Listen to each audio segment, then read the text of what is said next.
사람이 무엇이기에 주께서 그를 크게 만드사 그에게 마음을 두시고 주께서 내게서 너를 돌이키지 아니하시며 내가 침을 삼킬 동안도 나를 놓지 아니하시기를 어느 때까지 하시리이까.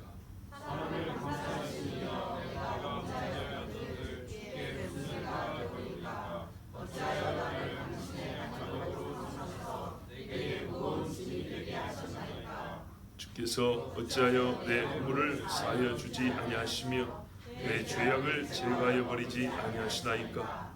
내가 이제 흙에 누우리니 주께서 나를 애써 찾으실지라도 내가 남아있지 아니하리이다. 아멘. 자, 여러분, 욥이 지금 전체적으로 하나님께 불평을 하고 있는 중이라 했습니다. 맥락이 그렇습니다.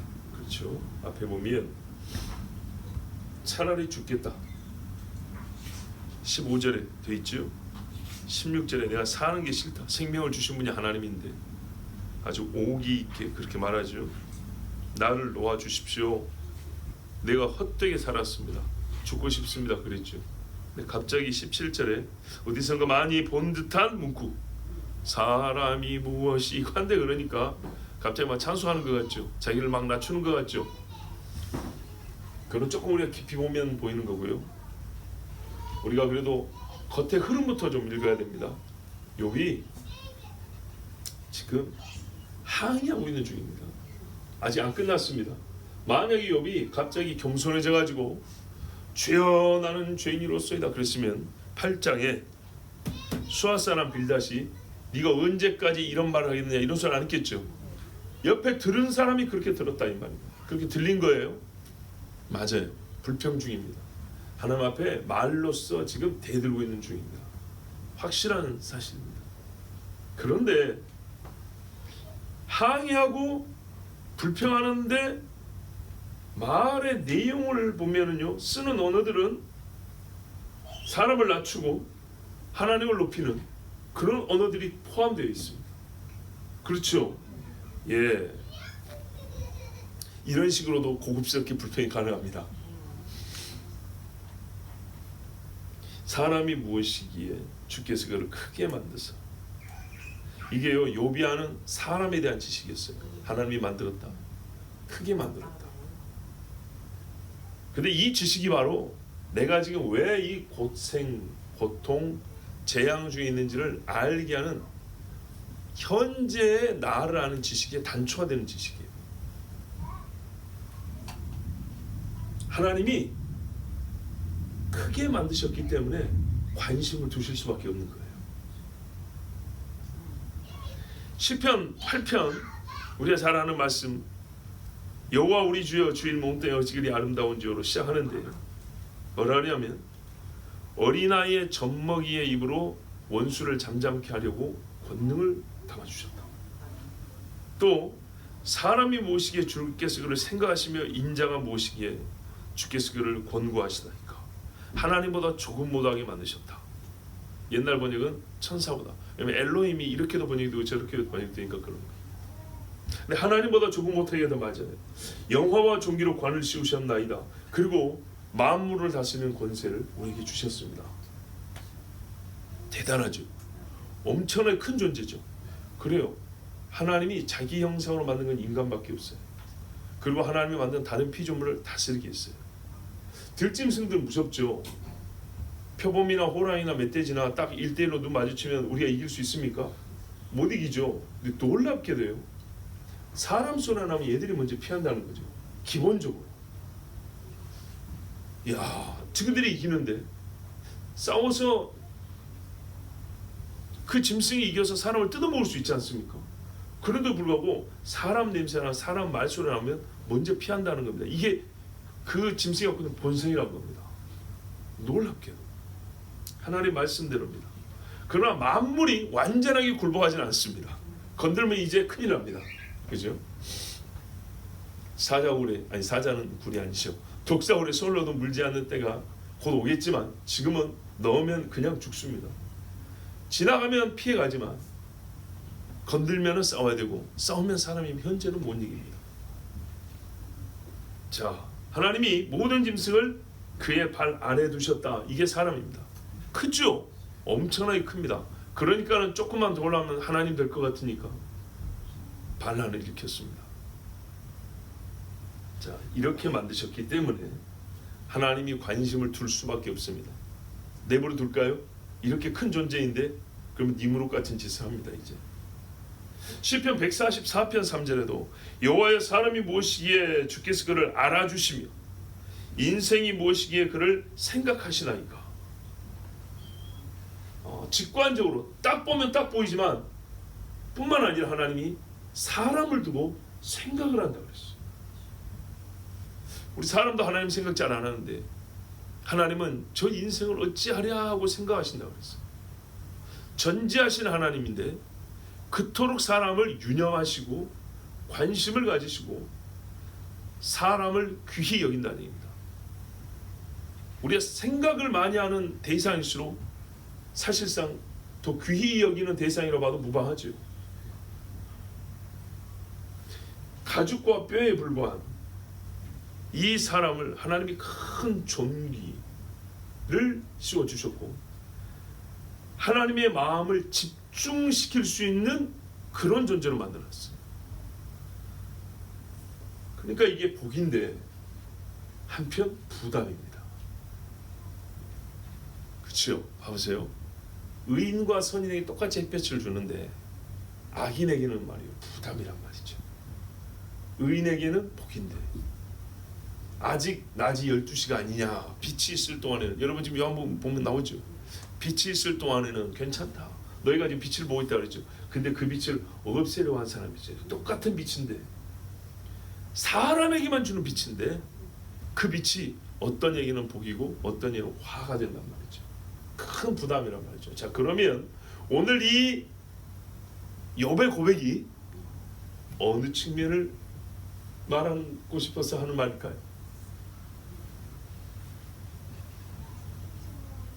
지금 불평 중이라 그랬죠. 근데 이 불평도요, 우리가 그냥 불평으로 넘어가기 전에 제가 자꾸 지금 짚고 싶은 게 뭐냐면 이 불평이 지식에 근거한다는 겁니다. 하나님이 사람을 크게 만들었다는 지식에 근거한 불평이라는 겁니다. 그러니까 무슨 말이냐면 지식은 곧 믿음이란 말이에요. 믿음에 근거한 불평이라는 얘기예요. 믿음이 없이 그냥 막 소리 질러버리는 불평이 아니고요. 욥의 불평은 자세히 살펴보면 굉장히 신앙의 내용이 알랄이 차 있는 신앙생활을 해왔다는 것을 알 수 있는 그런 불평이에요. 그래서 옛적에 어떤 구약학자가 그랬다니까요. 하나님과 친밀하고 잘 섬기는 사람이 하나님 앞에 담대하게 불평한다 그랬어요. 뭣도 모르는 사람은 진짜 건질 것 없는 불평거리인데 이 사람 보세요. 사람을 무엇이라고 이렇게 크게 지으셔가지고 이렇게 하나님의 집중 조명을 받기 위해서 조그만 죄도 숨기지 못하게 하셨습니까? 돼지의 똥이 묻어있건 개가 토한 걸 다시 퍼먹건 말건 그게 하나님의 영광과 별 상관이 없어요. 근데 사람이 그렇게 살면요 큰 상관이 있죠. 그런데 그렇게 살고 싶은 사람은 내버려 두세요 그런다고요. 귀찮다고. 그죠? 자, 조금만 잘못해도 하나님이 보고 계신 것을 의식이 되기 때문에 힘든 겁니다. 귀하고 크게 짓지 아니었으면 하나님이 보지 않으셨을 건데 귀하고 크게 지어놓으니까 항상 보고 계심으로 나 인간이 힘듭니다. 그 말입니다. 자, 뭔가 조짐이 좋습니다. 이렇게 시작하면요, 맞습니다 주님, 제가 죄인입니다. 곧 나올 것 같죠? 나옵니다. 곧 나옵니다. 그런데 하나님이 원하는 만큼 순전하게 나오지는 못합니다. 이 불평이 빠지고 나와야 됩니다. 그런데 우리가 이 과정을 무시하면 안 된다고. 우리 신앙의 성숙, 성장에는요, 맞습니다 내가 죄인입니다, 하나님이 의롭습니다 나오는데 이게 처음부터 보자마자 초등학교 1학년 들어가자마자 인수분해가 안 되는 것처럼 딱 들어가자마자 하나님이 옳습니다, 나는 그걸 오늘부터 깨달았습니다, 이런 경우는요 없어요. 욥이 신앙이 좋아도 하나님이 담금질하기 시작하면 뜨겁습니다부터 시작을 합니다. 그리고 나중에 뒤에 가면 말이 바꿔지죠. 주께서 나를 정금같이 이 연단이 끝나면 안다니까요. 의식을 해요. 내가 연단 중이구나. 처음에는요. 왜라고 하면 자꾸 묻습니다. 조금 지나니까 하나님이 나를 정금과 같이 단련하는 중이구나. 여기까지 간다고요. 그 다음에는요. 싹 불수물이 빠지니까 내가 눈으로 주를 배웠습니다. 내가 말도 안 되는 바보 같은 소리 쓴다고 입을 친다 그러죠. 여기까지 이렇게 가요. 욥 같은 사람도 이 과정을 거쳤어요. 하루아침에 신앙이 성장하고 성자의 반열에 든다. 말도 안 되는 소리예요. 그런 사람들일수록 조심해야 됩니다. 무슨 신령한 은사를 맛봤다고 곧 그날부터 무슨 선지자나 사도 된 것처럼 큰일 납니다. 교만은 패망이 선봉이라고 했습니다. 신령한 거 좀 보면 천사도인 줄 알고요. 그 지옥 가는 길입니다. 자, 욥이 하나님의 마음이 우리 사람에 있다는 것을 알고 있습니다. 그것 때문에 내가 이 고통을 당하는 겁니다. 개한테는 이런 고통을 안 줍니다. 이런 고통, 사람이 잡아먹을 때는 걔도 고통스럽게 죽어요. 그렇지만 이런 고통, 하나님을 알게 하기 위한 고통, 사람들이 질문을 가지는 고통, 이런 거는 말 그대로 사람만 겪는 고통입니다. 만일 사람이 작은 존재라면 하나님이 이 어마어마한 고통을 안 줍니다. 큰 존재라서 어마어마한 고통을 줍니다. 우리가 신앙인들의 옛적 신앙인들의 이 족적을 살펴보면 진짜 어떻게 이겼을까 하는 고통이 이루 말할 수 없이 많습니다. 사람이니까 그 고통을 겪게 합니다. 하나님의 뜻을 고통을 주어서 전하십니다. 우리가 잘 보세요. 우리 신앙생활 잘하는 분들이 여기서 더 계시는데도 불구하고 예배 시간에 오기 전에 여러분 가정에서 술집도 아니고 가정인데도 마음이 사방팔방으로 분산되어 있고 우리의 언어가 중구 남방에 악하고 더러운 말들에 얼마나 뒤죽박죽 되는 걸 생각해보세요. 예배 당만 올라와도 정리가 좀 되지 않습니까? 예배 시간에 앉아있기만 해도 많은 게 잘려나가지 않습니까? 근데요, 고통이 주어지면요 진짜 그 한 가지밖에 안 보입니다. 우리 인생 그죠? 힘들면 그거밖에 생각 안 납니다. 귀찮다고 다 채라고 합니다. 그것만. 믿음이 없으면 그것 때문에 죽어요. 근데 믿음이 있으면요 그것 때문에 오로지 하나님만 보게 됩니다. 우리가 주랴 하고 울 때가 언제 한번 생각을 해보세요. 언제 그랬어요? 언제? 고통스러울 때. 네. 왜냐는 일단 묻지 않을게요. 고통 때 하나님밖에 안 찾습니다. 진짜 마음이 쫙 하나 펼쳐져 있습니다. 이유가 있어요. 근데 이 고통이 왜 주어진다고요? 사람을 크게 만드셨기 때문에. 작은 피조물에는요 생존과 그 살아가는 모양, 생태만으로도요 하나님이 받을 영광을 다 받습니다. 매미가 나무에서 매매 울기만 해도 하나님이 영광을 다 받습니다. 근데 사람은요 밥만 퍼먹어갖고는 하나님께 영광 다 돌리는 게 아니에요. 먹으나 마시나 영광이 된다는 것이지 그게 사람이 하나님께 올려드릴 영광의 몫은 아니에요. 그 정도 아니에요. 베드로가 주님 따라다닐 때보다 나중에 사도로서 사역할 때 더 큰 영광을 올려드렸죠. 감옥에 갇혀 있을 때 순교할 때 더 큰 영광을 올려드렸죠. 그래요. 매미는 순교할 수 없습니다. 그냥 우는 것으로 영광합니다. 사람은 소위 잘 사는 것만 아니라 잘 산다는 말을 우리가 좀 가려서긴 해야 되지만 단순하게 표현할게요. 잘 사는 것만이 아니라 못 사는 것도 하나님께 영광이 되는 존재입니다. 그렇게 하나님이 사람을 만들었어요. 희한한 존재입니다. 이 일이 욥의 탄식이자 그가 가지고 있는 참 복된 지식입니다. 내가 이 위에 고통을 당하느냐? 가장 근본적으로 하나님이 크게 만드셨기 때문이다. 그리고 하나님이 내 하는 모든 일의 의미를 스스로 부여하셨기 때문이다. 거기서부터 영광을 취하시는 그런 존재로 만들었기 때문이다. 곧 내가 이전에 산 것과 지금 이 고통 중에 무슨 말을 하느냐, 이후에 어떻게 사느냐, 이 모든 것이 하나님께 의미가 있고 하나님께 영광이 되게 하기 위하여 조금이라도 영광과 상관없이 살 수 있는 존재로 만들었으면 참 편할 텐데 그러지 않기 때문에 지금 당한 이 고통도, 이전에 즐거웠던 때도 지금의 고통도 이와 상관이 있다. 바로 이것 때문이다. 대단한 지식이죠. 그래서요, 신앙과 지식에 따른 지금 항의, 불평이라는 얘기입니다. 18절, 아침마다 하나님이 마음을 주니까 아침마다 권징하시며, 번역이 조금 문제 있긴 합니다. 이건 뭐냐면요, 찾아온다는 뜻입니다. 아침마다, 아주 쉽게 말하면 잘 잤는지, 밥 먹었는지, 밤새 무탈하 했는지, 이거부터 시작해서 너 아침부터 딴 생각하고 있구나, 오늘 어디 가려고, 이런다는 거예요. 순간마다 달려나시, 순간 하루에 2시간 정해서 그 2시간만 1초 단위로 찾아오는 게 아니고요, 24시간 내내 계속 단련한다. 이 단련한다도 뭐 틀린 말하면 시험한다. 우리의 마음을 계속 확인한다는 거예요. 올라갔는지 내려갔는지, 오른쪽으로 치우쳤는지 왼쪽으로 치우쳤는지 매 시간마다 그렇게 확인하신다는 거예요. 그럼 이게 여러분 좋은 거예요, 안 좋은 거예요? 좋은 거죠. 기본적으로 좋은 거죠.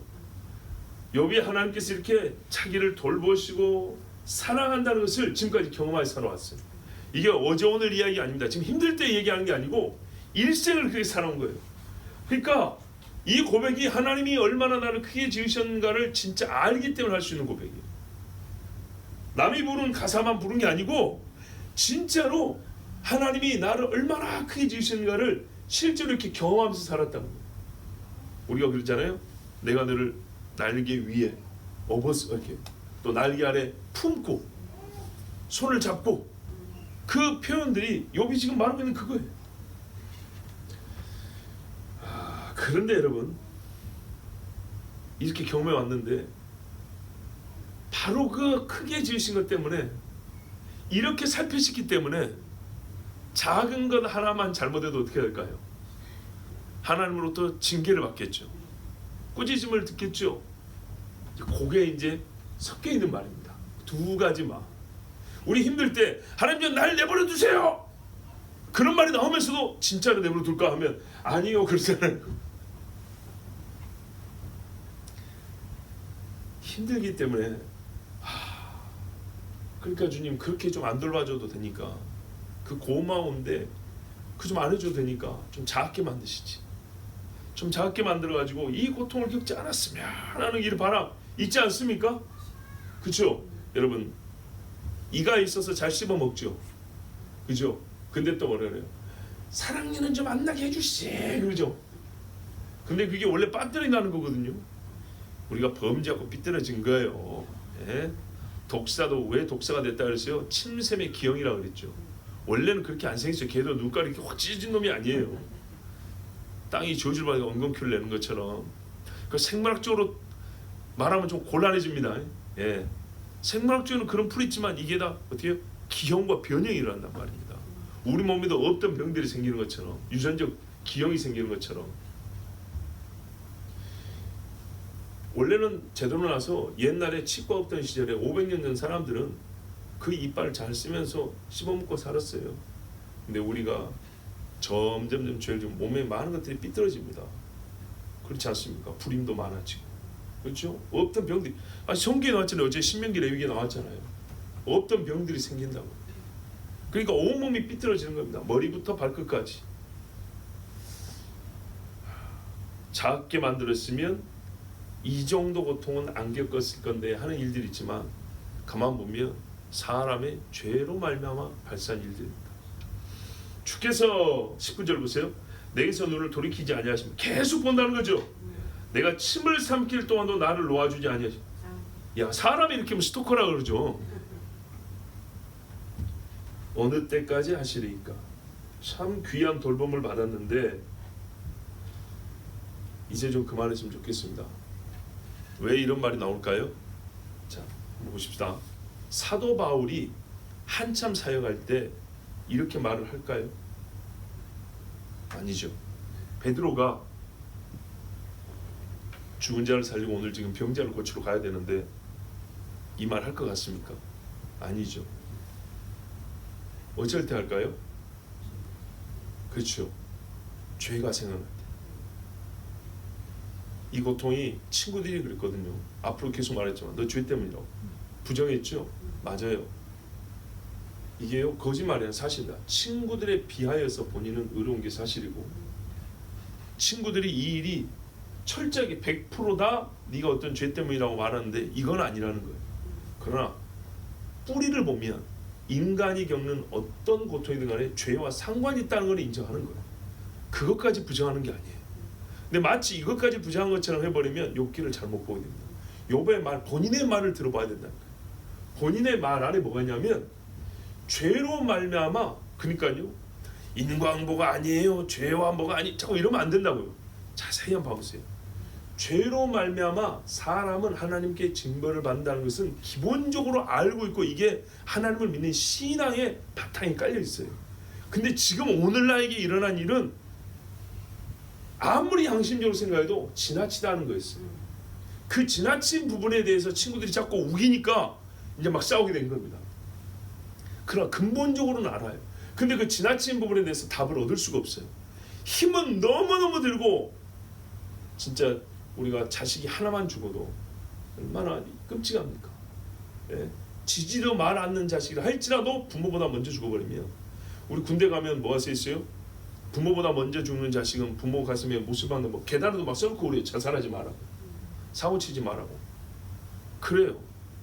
근데 그 잉여 부분, 고통의 더한 부분, 이 부분에 대해서 이게 너무나 큰 거예요. 지금까지 다른 사람도 봤지만 이런 경우를 못 봤다는 얘기죠. 근데 왜 내가? 그래서 이 부분에서 의문을 갖는데 이제는 의문을 갖기는 하지만 의문을 풀기 위해서 시간을 더 지체하고 그거 알아서 내가 다시 옛날로 회복이 될 가망성도 없고 하니까 몰라도 좋으니 여기서 죽었으면 좋겠다, 이제 이런 마음입니다. 그러나 가장 밑에 뭐라고요? 인간은 죄로 말미암아 고통을 당한다라는 이 근본 진리에 대해서는 시인하는 거. 그래서 어느 때까지 하시리까? 바울이 복음 전하고 순교에 앞서서 하나님 나를 좀 보지 마세요 이런 말 안 할 거예요. 어느 때보다도 주여 보시옵소서 이런다고요. 그죠? 우리가 의로울 때는. 그러니까 이 말은 그 말이에요. 하나님이 그렇게 한시도 안 빼고 보는데 그럼 내 죄가 안 보일 수가 있습니까? 네. 그렇죠. 죄 지었을까봐 제사를 지내고 했지만 이 말이 죄가 있다는 걸 의미하는 거거든요. 사람은 부지 중에라도 헛소리를 하게 돼 있어요. 가만 멍하다가도 갑자기 불의한 생각이 쑥 생각이 막 나오죠. 예.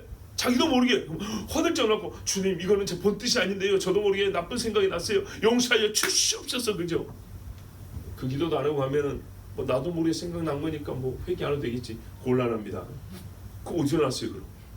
어쨌거나 내 속에서 나온 거죠.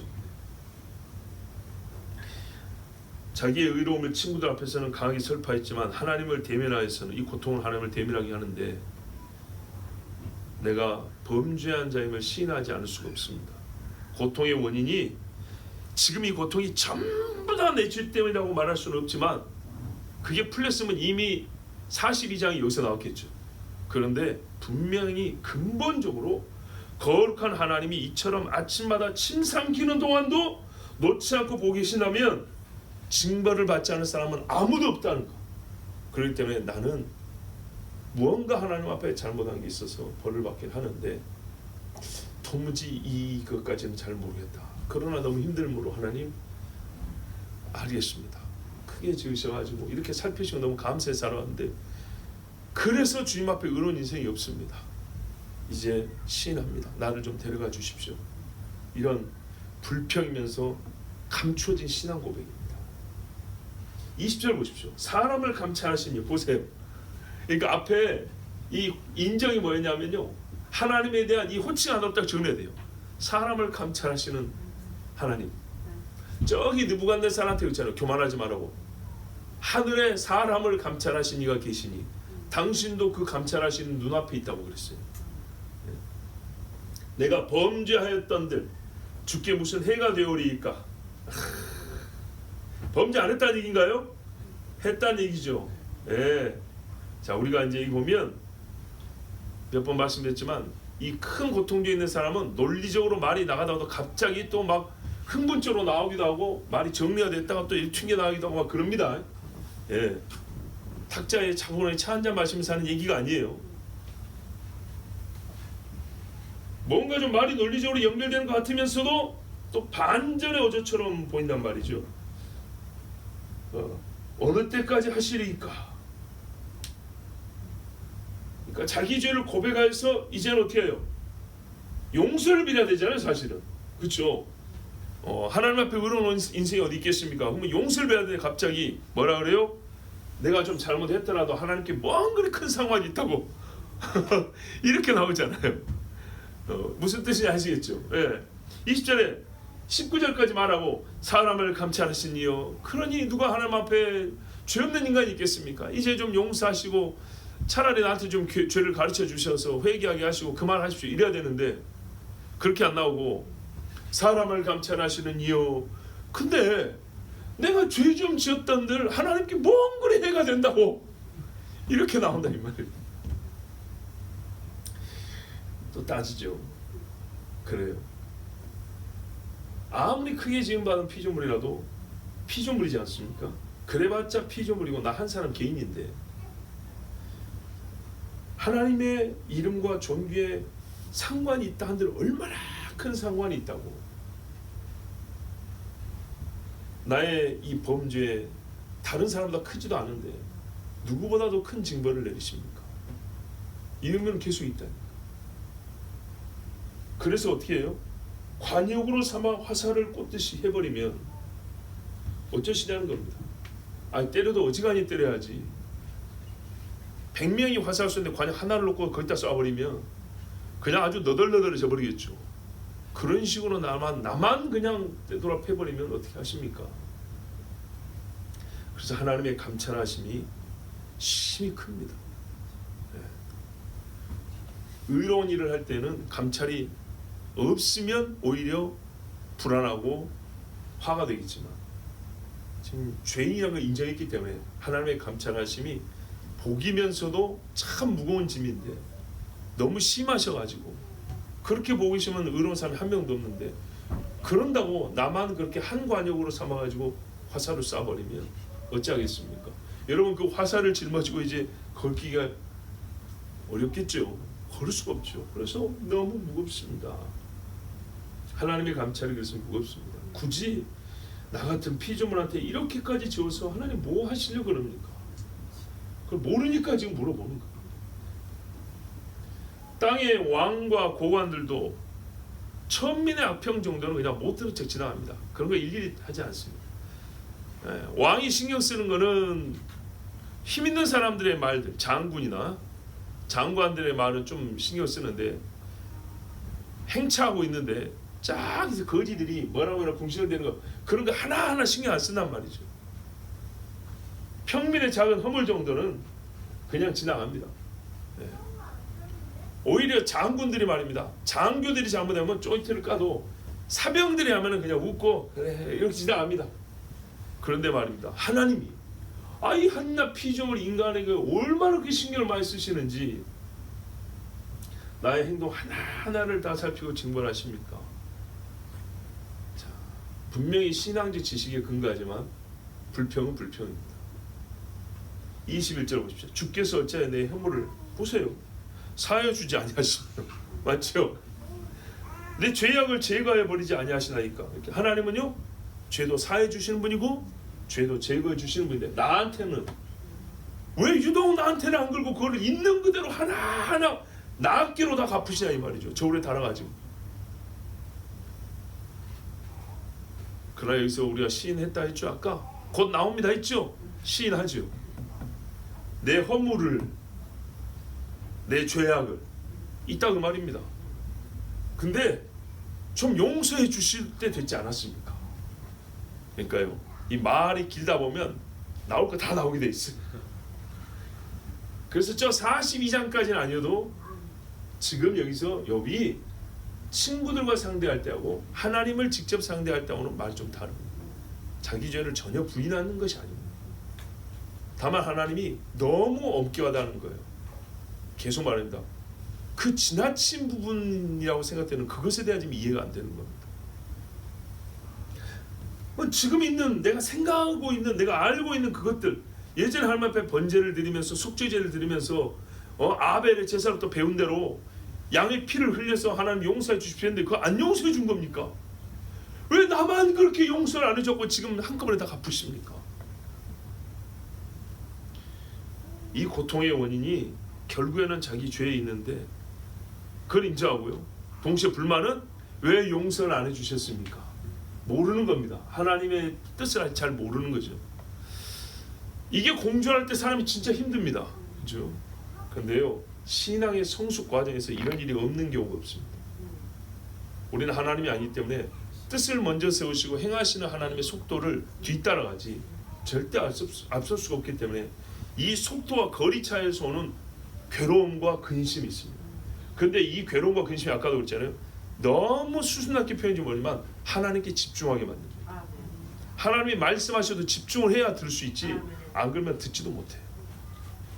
욥 보세요. 힘들지만 어쨌든 단일 사건으로 완전히 깨달았잖아요. 단일 사건으로. 근데 우리 믿음의 사람들을 하는 사람들 보면 사건을 여러 가지 겪고도 못 깨달은 사람도 있어요. 예를 들면 예수님의 제자들도 보세요. 3년을 따라다니면서 병 고치는 걸 몇 번을 봤어요. 죽은 자 살리는 걸 3번 봐, 3번. 근데 아직 다 못 깨우쳤어요. 그렇죠?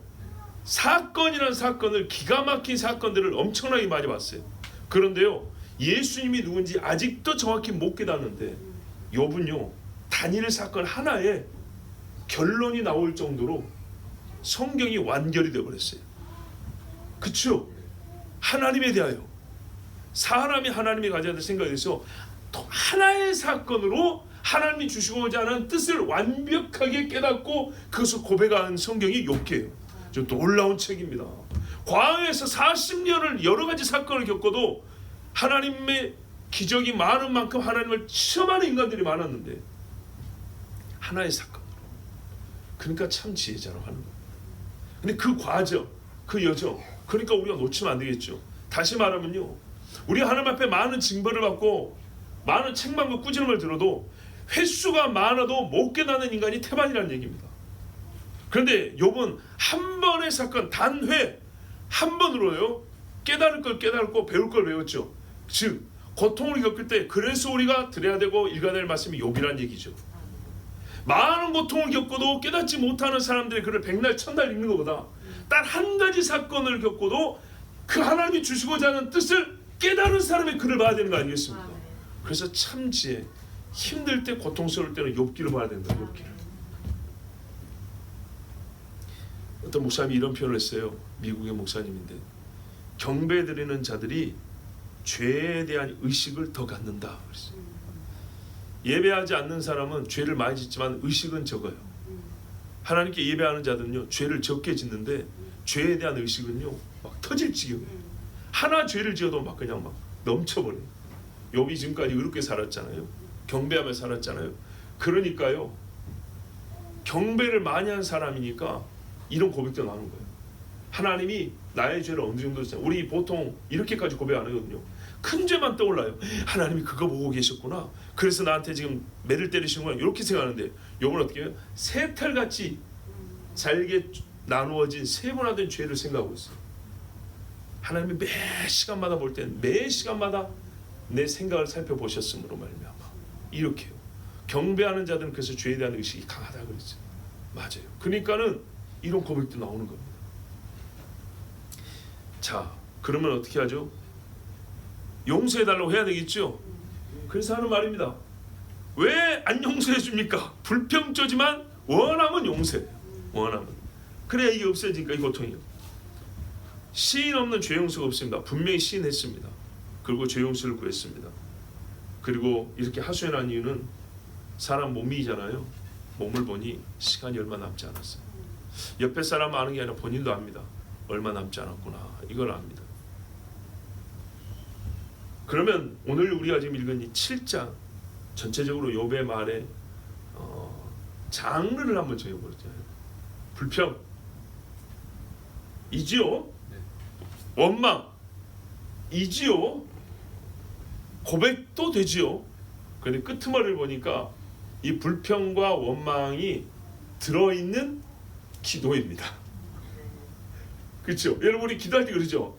하나님 왜 그러셨습니까? 왜 그랬습니까? 왜 듣지 아니하십니까? 그러죠. 근데 마지막 예수의 이름으로 기도합니다. 아멘. 전체로 뭐예요? 전체로 기도죠, 기도. 네.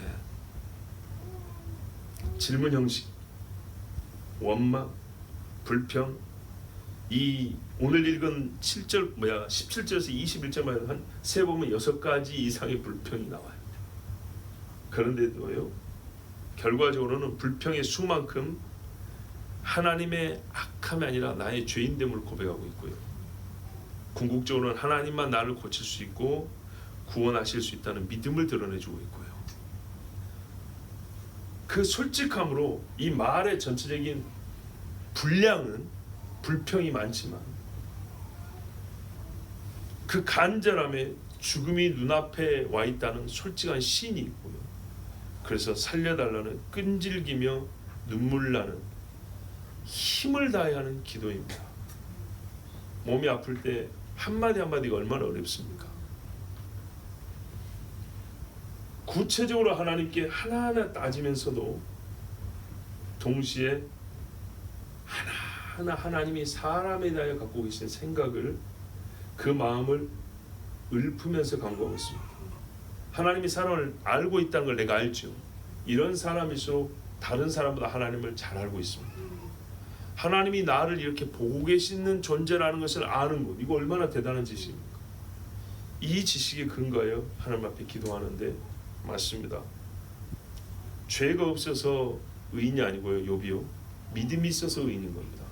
고백하지 않습니까? 나 죄인입니다 라고. 결국에는 그래서 하나님에는 살려줄 자가 없습니다. 그런데 그 솔직함이, 그 기도는 항상 믿음과 정직함을 했죠. 솔직함이 어느 정도냐? 안 아픈 척, 안 괴로운 척, 원망 아닌 척이 아니고요, 믿음이 없이 원망하면 그건 고스란히 죄가 돼버려요. 그런데 하나님, 나 진짜 이해가 안 됩니다. 나 진짜 억울합니다. 왜 그러시는 겁니까 정말? 진짜 솔직한 거예요. 그리고 그게 믿음의 바탕을 두고 있어요. 시작부터 믿음의 바탕을 두고. 힘들 때, 어려울 때는요, 다시 말한다, 욥기를 읽으세요. 욥의 기도를 배우시고요. 그러면 욥의 결론도 우리가 얻게 되겠죠. 한 가지 사건, 그 사건마다 못 깨달으면 똑같은 사건이 또 옵니다. 못 깨달으면 3번, 4번 옵니다. 그런데 깨달으면요, 반복할 필요가 없죠. 예수님께도 제자들이 책망을 들을 필요 없습니다. 내가 몇 번이나 이랬어요. 그 말은요, 예수님의 원함이 단번에 이루어졌다면 할 필요가 없죠. 봐보세요. 예수 그리스도께서 짐승의 피로 할 수 없는 것을 자기 피를 가지고 단번에 속죄를 이루사 하늘 성소에 들어가셨느니라. 2번 필요가 있습니까? 없죠. 바울이 하나님 앞에 무릎 꿇고 예수 그리스도의 제자가 되고 그 일이 2번 반복될 필요가 있나요? 없지요. 그렇습니다. 하나님을 아는 지식이 얼마나 중요한지, 하나님을 알지 못하고 하는 기도하고 아는 기도는 이렇게 다릅니다. 불평처럼 겉모습은 보이지만은 불평 속에 믿음이 들어있는 기도는 하나님을 알고 하나님이 사람을 어떻게 만드는지 아는 데서부터 시작한다는 것을 우리가 깨닫습니다. 경배하는 자일수록 죄의 의식이 크다 그랬습니다. 믿음이 좋은 사람일수록 역설적으로 하나님께 불평, 원망을 담대하게 하면서 기도합니다. 막 무례하게 하라는 얘기가 아닙니다. 끝내는 뭐예요? 자기 죄를 시인하면서 하나님 살려주십시오. 그런데 나 죽어버린 다음에는 하나님 기회가 없습니다. 곧 죽어가는데 더 시간을 좀 끌지 마시고 제발 좀 살려주십시오 하는 간절함과 솔직함으로 욥이 오늘 하나님께 기도하였습니다. 여러분, 들어주시느냐 안 들어주시느냐 하나님께 있는 것이지만 여러분 같으면 이런 기도에 우리가 정말 솔직히 해봅시다. 너 임마 불평하고 쓸데없는 소리 쓰니까 몰라 그러겠어요? 아니죠. 나 같아도요, 참 너 깨끗하고 네 마음이 그지? 참 정직하고 고쳐주마 하겠어요. 우리는 이미 결론을 알고 있습니다. 그러나 우리가 처음부터 들었던 걸 잊지는 맙시다. 사람과 사람이 대화가 이어질수록 사람의 말에는 허물이 있다 그랬죠. 친구들과 말이 이어지면 이을수록 어떻게 됩니까? 욥의 말이 허물이 많아집니다.